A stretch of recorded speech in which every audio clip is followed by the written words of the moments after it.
Linda. Hi, Louise. Good to be here. Thanks for having me. Thanks for joining us today. We have been interviewing people for the last several weeks, and their willingness is astounding as to what they are sharing about Plymouth State University. So we're going to get ready and move. Are you okay? Ready. All right. I have a series of questions, and it's impromptu, so if you want to add as we go, that'll be okay too. Okay. Please state your full name. Linda S. for Susan Levy. Thank you, thank you. What year did you arrive in Plymouth? I came here in 1991, in the fall of 91. And at that time, would it have been PSC, Yeah. PSU, Yeah, PSC? yeah, Plymouth college, yeah. College. I have asked this, and you can decline. Can you remember your first year salary? I don't remember it. I'm not sure I actually ever knew it, but I don't remember it, yeah. And anything about the campus that stands out during that first year? Maybe the population of the students or the number of buildings that we had on campus, number of employees that we had? I think the university or the college at the time was doing really well, so we did have quite a few faculty. I think it was pretty rich with faculty, actually. Good teachers. I think we had about 4,000 undergraduate and graduate students across the campus. You know, the old Green Bridge was there. There were no traffic lights. None of the buildings had been renovated for quite a long time. It was soon after that that the library got renovated, and then Mary Lyon and the hub. But that was all, I think, in the 90s. Who can remember the dates? I don't know. Population soared in the 70s and 80s, so that seems logical, increasing as Yeah, we went. yeah. How many years total were you employed at Plymouth State? I was here for 28 years. I know. And what Long was time. your job? Well, I came in as a faculty in residence, which was a way for for faculty who didn't have a doctorate to start in the tenure track line and then pursue a doctorate.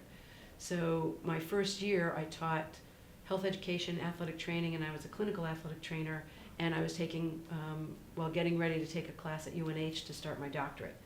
That never, it fell through. I mean, I took the class, but they wouldn't accept me as a doctoral student. So with some horse trading, as Dean Wixon said at the time, I got moved into a PAT line with faculty status, which meant I had a choice of voting and serving under the faculty governance or with PATs. So I chose faculty.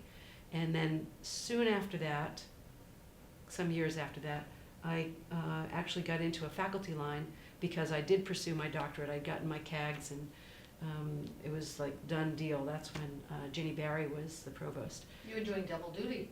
I was doing, yeah. Although I really never was a PAT. I was always in a faculty, in a governance structure from the faculty. But I was thinking teaching responsibilities, and you're going to school at the same time for an extended period of time. Yeah. Yeah. Especially during my CAGs, yeah, that was just full-time CAGs, full-time teaching. Your contact with students, was it mostly teaching, or was there another avenue where you worked with students in another capacity? Well, I taught, when I first came here, I taught 9 credits and had 3 credit release time to be an assistant athletic trainer. So I did clinical work. And then, of course, we all took on overloads with IAC and some other courses we were willing to teach. But pretty much it was a 12-12 load with 9 credits teaching and 3 credits clinical work.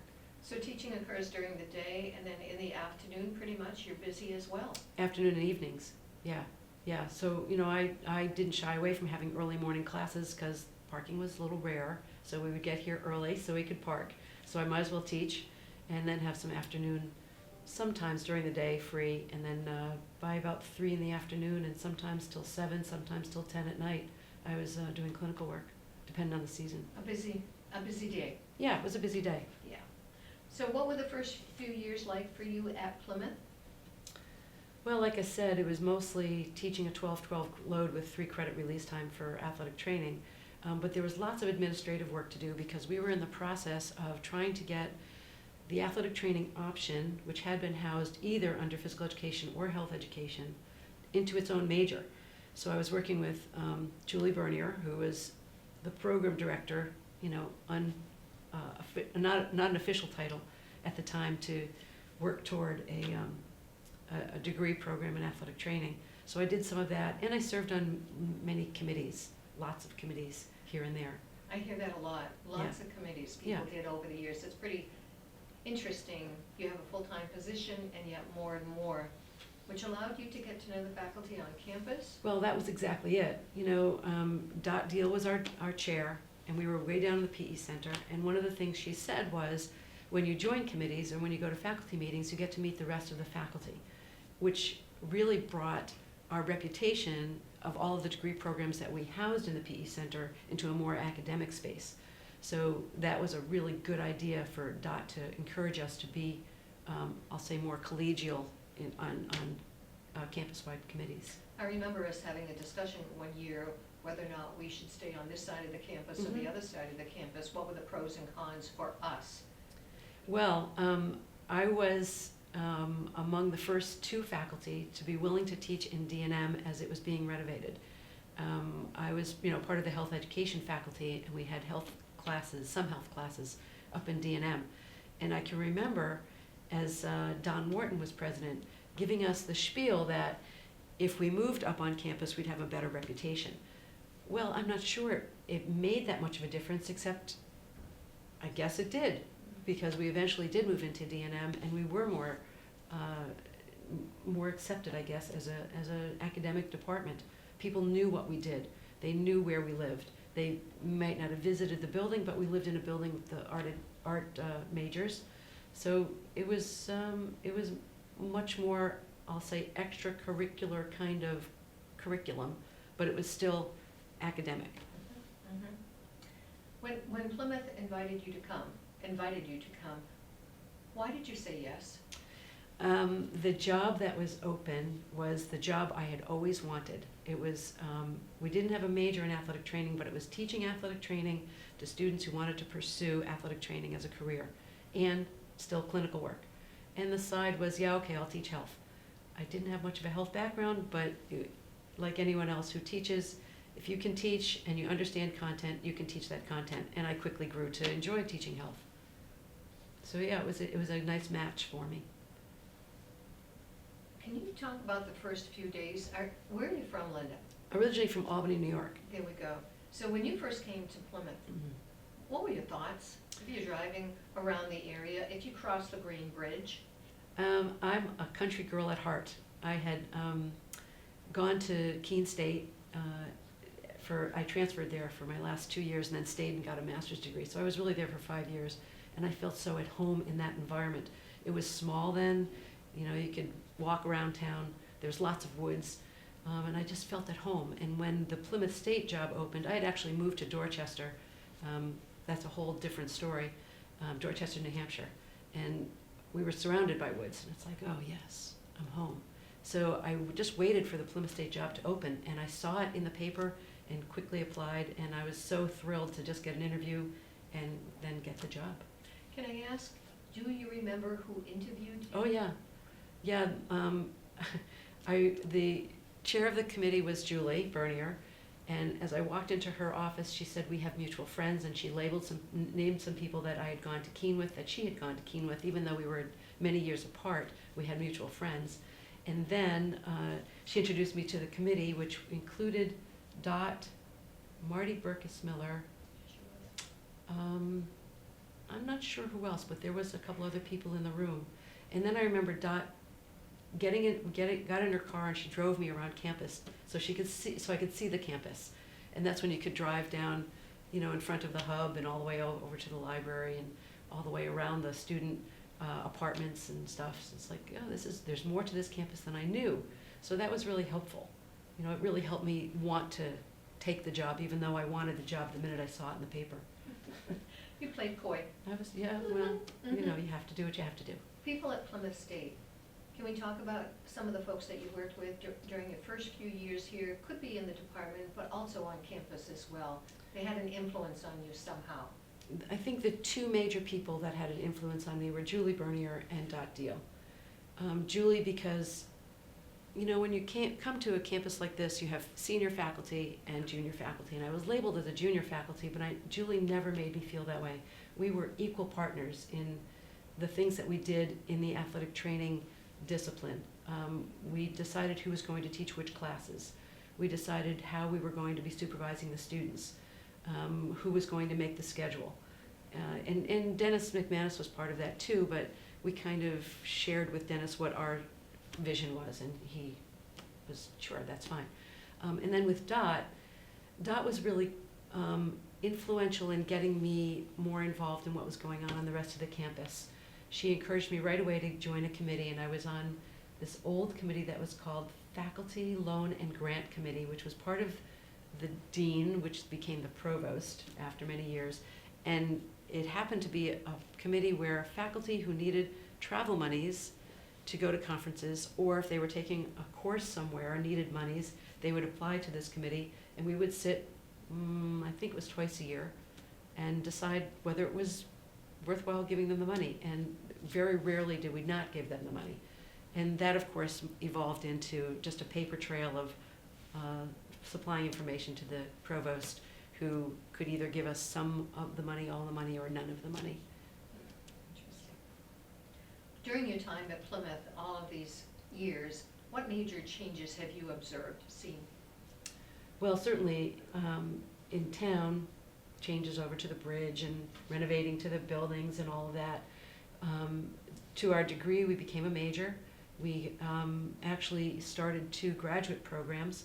One graduate program was for students who had studied something else as an undergraduate student and then came to Plymouth to become a certified athletic trainer. So their master's degree was in the same courses that, the same content, I should say, that our undergraduate students were taking, but they did that in 2 years, so they didn't have to take general education or any of the other elective courses. And then our other graduate program was for students who had become a certified athletic trainer, who were coming here to get a master's degree, and they served as our graduate assistants. So that all started around, I think our first class was the year 2000. So it didn't take long after I was here before Julie's vision of creating this degree and moving it into a graduate program became a reality. And you know, I was fortunate to be a part of that growth and that development. I guess other degree programs had their own growth. Some left, some came. We certainly had lots of changes in athletics. A couple of programs went away, men's tennis, for example. A number of programs since then have also flourished, developed and flourished. Cross country, indoor track and field. Women's ice hockey became a club, or from a club to a varsity sport. Men's ice hockey used to be at either the Holderness School or Waterville Valley. Now we have our own rink, and it certainly has brought in a number of phenomenal students.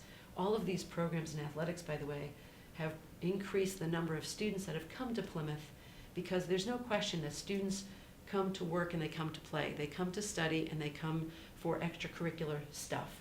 And if we have quality extracurricular athletic programs, that's going to bring students into the undergraduate programs that they're choosing. And of course, many of them were in our degree programs, the 5 undergraduate degree programs that we had.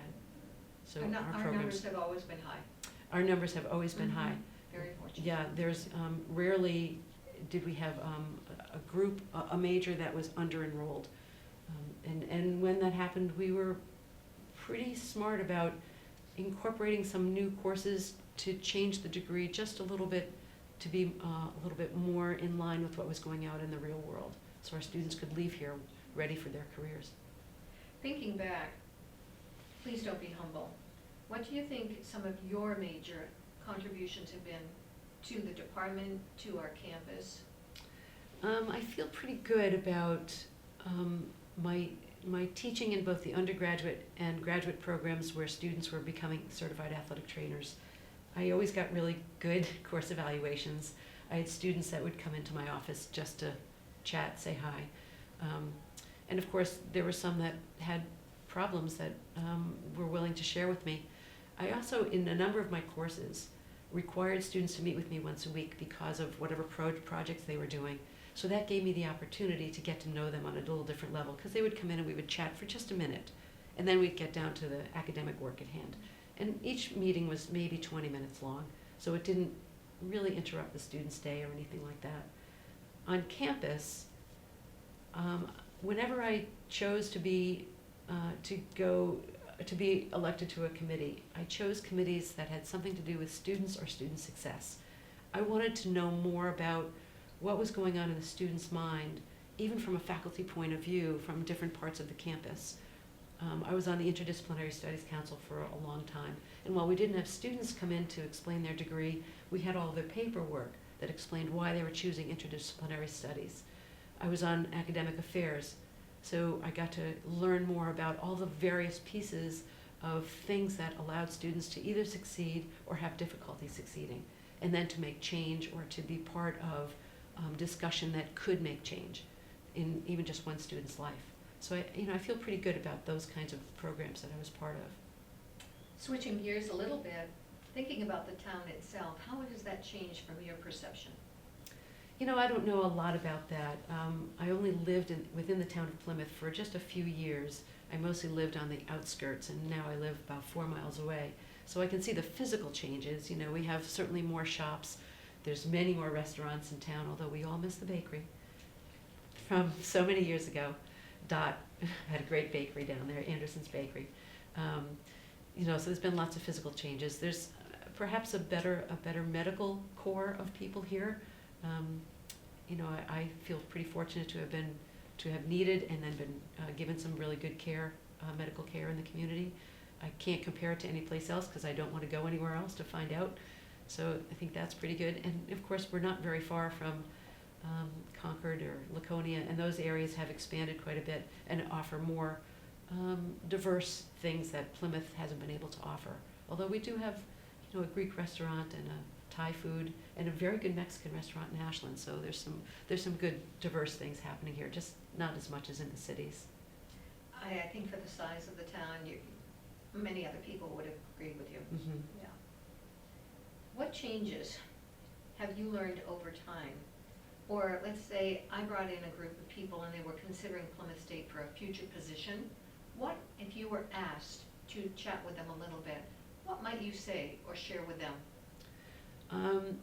I think the thing that brings faculty here is the collegiality that we have amongst the faculty that are in our departments, even if it's not just a single degree program. There are many departments that have different degree programs, and I feel pretty good about the collegiality that happens in those spaces. So I would say that would be first and foremost. And then our students. We bring students here that can have success. I think our admissions office, does a really good job recruiting the kind of students that will come, have success, and stay, and contribute in any way that they feel comfortable contributing. So I think that's two big things that encourage new faculty to come and stay. It's certainly harder for faculty who have come from larger institutions where their student population has been more diverse. We just don't have that diversity here. And faculty who come from different backgrounds may not find their sense of community for their cultural community here. But we do a pretty good job, I think, on campus encouraging people to get to know each other and be part of each other's cultures and feel good about living in a space like this. Little different question. Do you have a story or two that resonates your time in Plymouth? Well, before I retired, I asked the athletic department why no one put on the Panther costume and went to any of the events. So they said, well, you can if you want to. And I said, well, I skate and I would love to put the Panther costume on and skate before men's ice hockey games. And I used to do women's ice hockey games every once in a while too. So I'm still doing it. There's very few people that know this. There were a few of my own students that knew it.